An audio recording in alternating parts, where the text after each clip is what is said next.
92.7 big FM पर आप सुन रहे हैं प्यार के किस्से यादों का edit box with Nilesh Mishra में, और मैं आपको सुनाने जा रहा हूँ आजम कादरी की लिखी कहानी प्यार की दस्तक, बिना किसी एड ब्रेक के। हिदा, अब्बा के कुर्ते पे प्रेस हो गई तो उड़द की दाल भिगो दे, कल दही बड़े भी बनेंगे। अम्मी ने कौरमे का मसाला भूंजते भूंजते बावर्ची खाने से आवाज लगाई। जी अम्मी, मैं जरा तकिए की गिलाफ और चादरें बदल दूं फिर भिगाती हूँ। और आप क्या करने लगी? अपनी कमर में दुपट्टा बांधे हुए हिदा ने तकिए का पुराना गिलाफ उतारते हुए कहा। अरे बेटी, मैं जरा कौरमे का मसाला भून रही थी, आज तुझको तो सारा दिन हो गया सफाई करते करते। अम्मी ने जवाब दिया। अम्मी, आप बावर्ची खाने से बाहर आइए, आपको पता है कि आपकी तबीयत पूरी तरह से ठीक नहीं है, फिर भी काम करने से बाज नहीं आएंगी। तमतमाते हुए हिदा ने बावर्ची खाने में जाके गैस बंद कर दी और अम्मी के हाथ से चम्मच लेके अलग रख दिया। या अल्लाह, ये लड़की तो मुझको काम ही नहीं करने देती। बता, बिस्तर पे लेटे लेटे मोटी नहीं हो जाऊंगी? अम्मी कहते हुए बाहर आ गईं। अम्मी जानती थी कि हिदा सुबह से ही ईद की तैयारियों में लगी है और फिर भी बहुत सारा काम बाकी था। अकेले कितना काम करेगी बेचारी, पर मजाल है उसके रहते अम्मी ने कभी चाय भी बनाई हो। पोछा लगा हुआ फर्श, बड़े करीने से सजाए गए नए कुशन जो हिदा कल ही खरीद के लाई थी। ड्राइंग रूम ऐसा लग रहा था जैसे किसी अच्छे होटल का लाउंज हो। मन ही मन अम्मी ने हिदा को बहुत दुआएं दी। ऐ मेरे खुदा, मेरी बच्ची के नसीब में ढेर सारी खुशियां भर दे। दो ही तो लड़कियां थीं। बड़ी हिदा ग्रेजुएशन कर चुकी थी और निदा अभी 12वीं में थी। बड़े नाजों से पाला था उन्होंने दोनों को, पर पिछले कुछ सालों से बिजनेस में लगातार होते घाटे से घर की हालत थोड़ी कमजोर हो गई थी। पिछले 6 महीने से तो काम करने वाली मेड भी हटा दी थी हिदा ने, ये कह के कि अम्मी जरा से तो काम है, मैं कर लूंगी, वो फालतू के 2000 ले जाती है महीने के। सोचते सोचते अम्मी की आंखों में आंसू भर आए थे। अम्मी अपने कमरे में बैठी बैठी अपने बच्चों की सलामती की दुआ करती रहती और हिदा बावर्ची खाने में ईद की तैयारियां। थोड़ी देर में दरवाजे की घंटी बजी। अम्मी उठने को हुई, पर इतने में हिदा की आवाज आ गई। अम्मी, मैं देखती हूँ। हाथों में कई थैलियां लटकाए हिदा के अब्बा खड़े थे।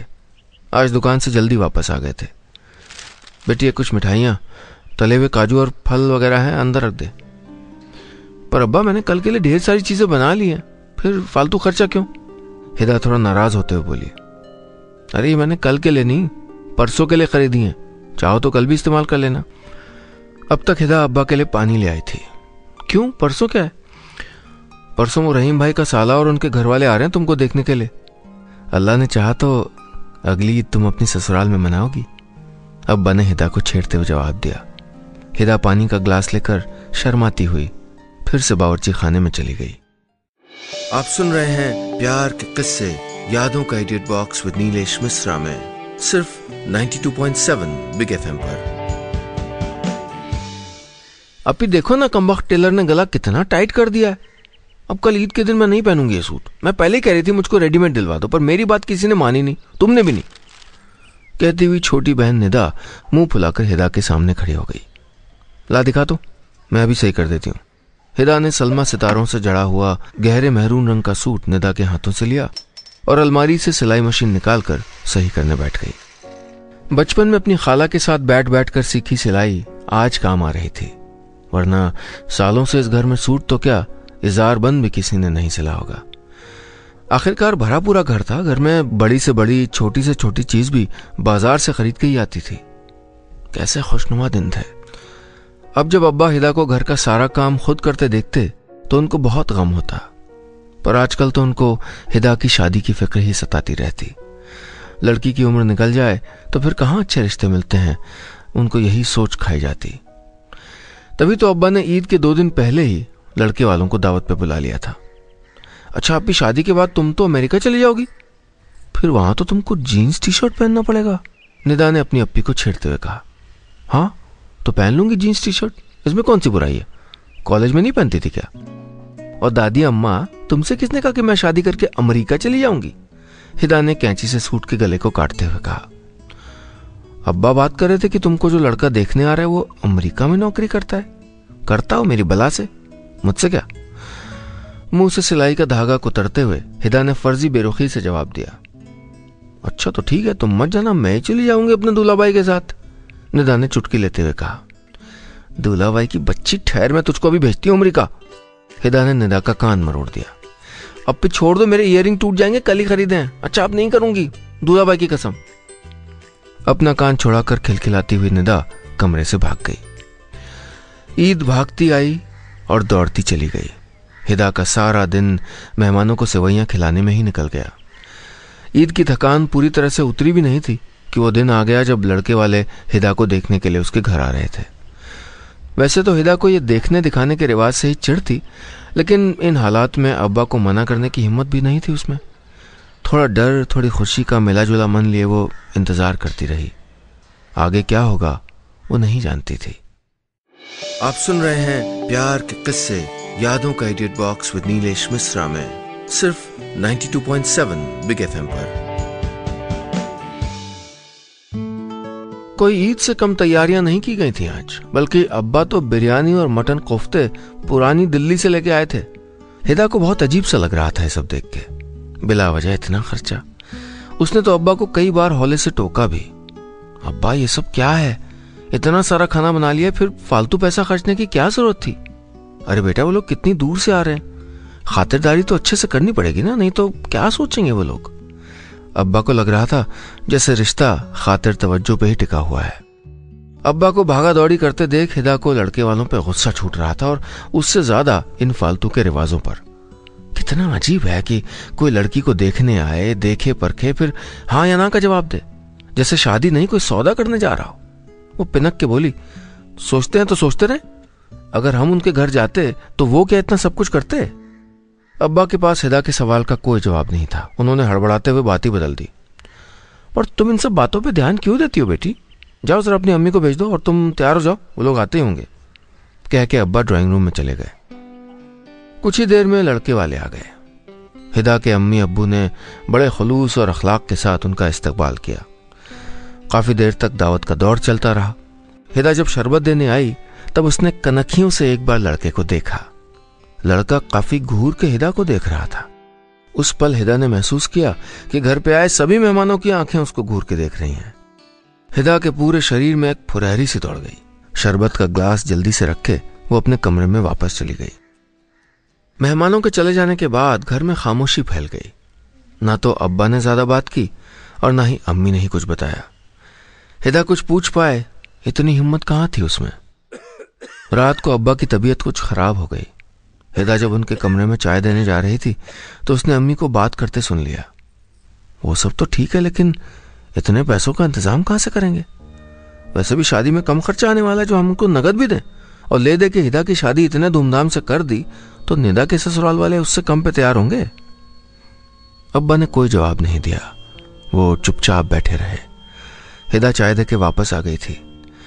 उसके समझ में तो आ गया था कि मामला क्या है। सारी रात बेचैनी में गुजरी।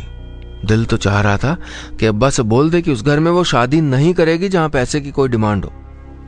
सुबह अब्बा की तबीयत और खराब हो गई। उनका ब्लड प्रेशर काफी बढ़ा हुआ था। अम्मी के कहने पर उसने अब्बा के दोस्त डॉक्टर रहमान को फोन लगा दिया। अंकल, अब्बा का ब्लड प्रेशर बहुत बढ़ गया, आप जल्दी से आ जाइए। तकरीबन आधे घंटे बाद डोरबेल बजी। हिदा ने दरवाजा खोला।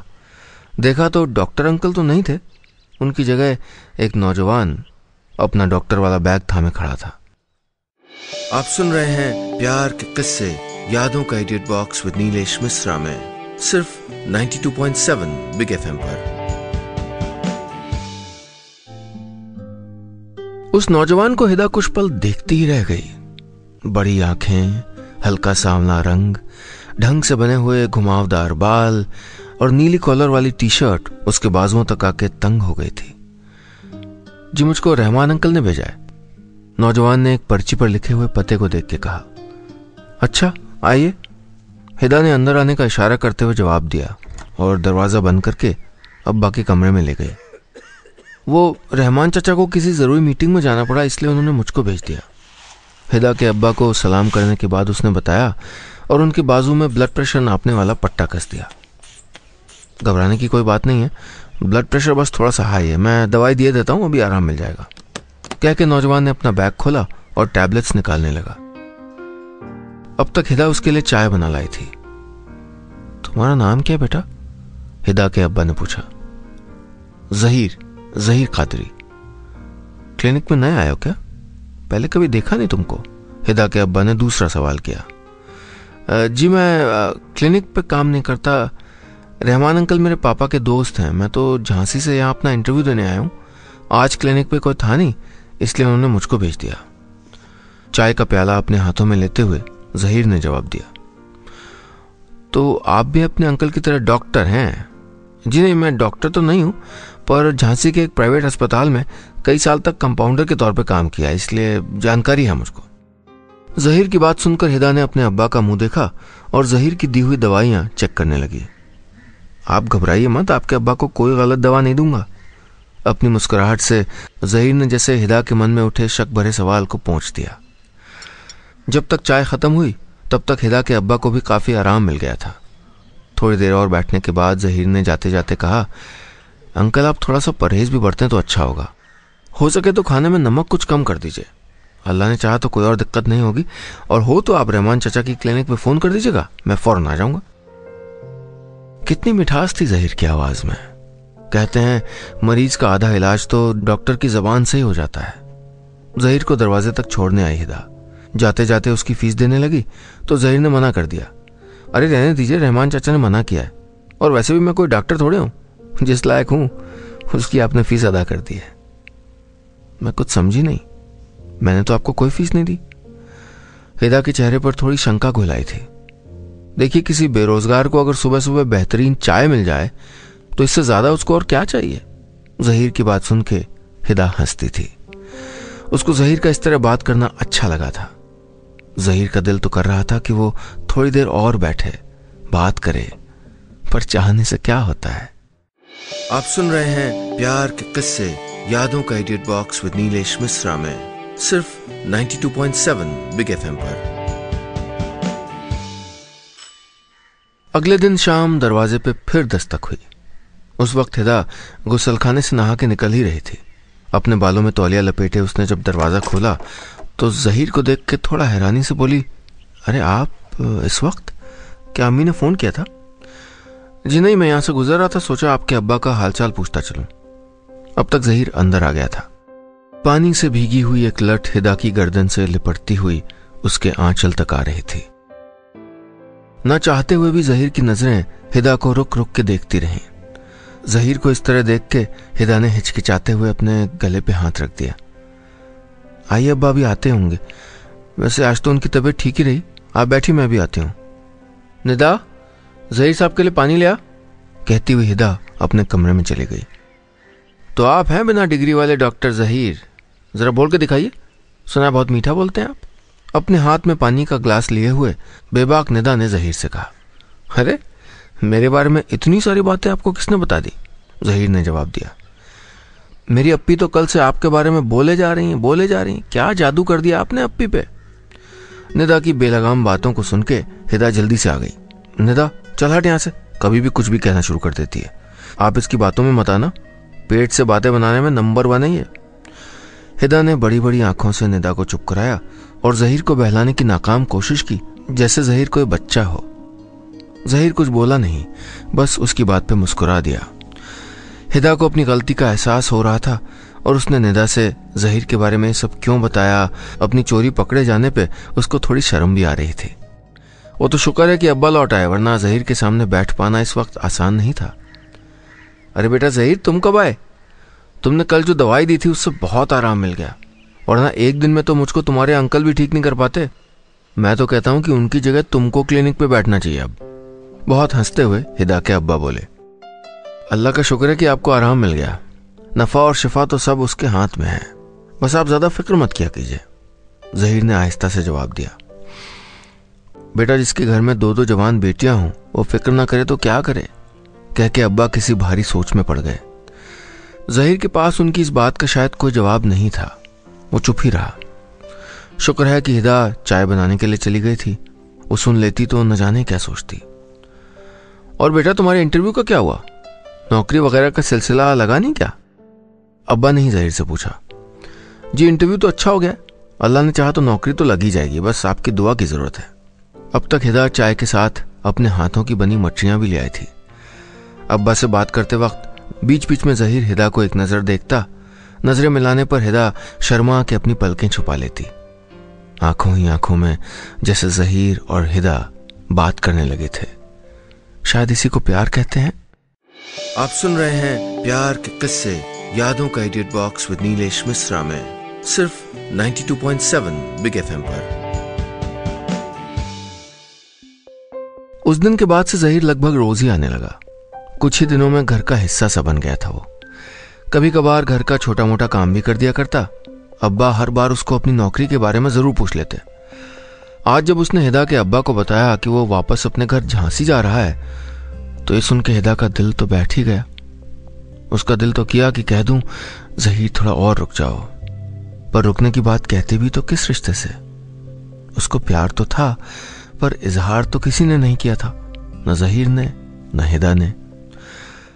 अंकल आप बुरा न माने तो क्या हिदा को अपने साथ बाजार ले जाऊं? सोच रहा हूं छोटी बहन के लिए कुछ खरीद लूं। अब मुझे तो यहाँ के बाजारों की कोई मालूमात है नहीं। हिदा के अब्बा जहीर को मना नहीं कर पाए। मैं नहीं जाने वाली बाजार, मेरा मन नहीं है। हिदा ने बहुत चुभते हुए मन से मना कर दिया। अब्बा के लाख समझाने पर ही मानी थी वो।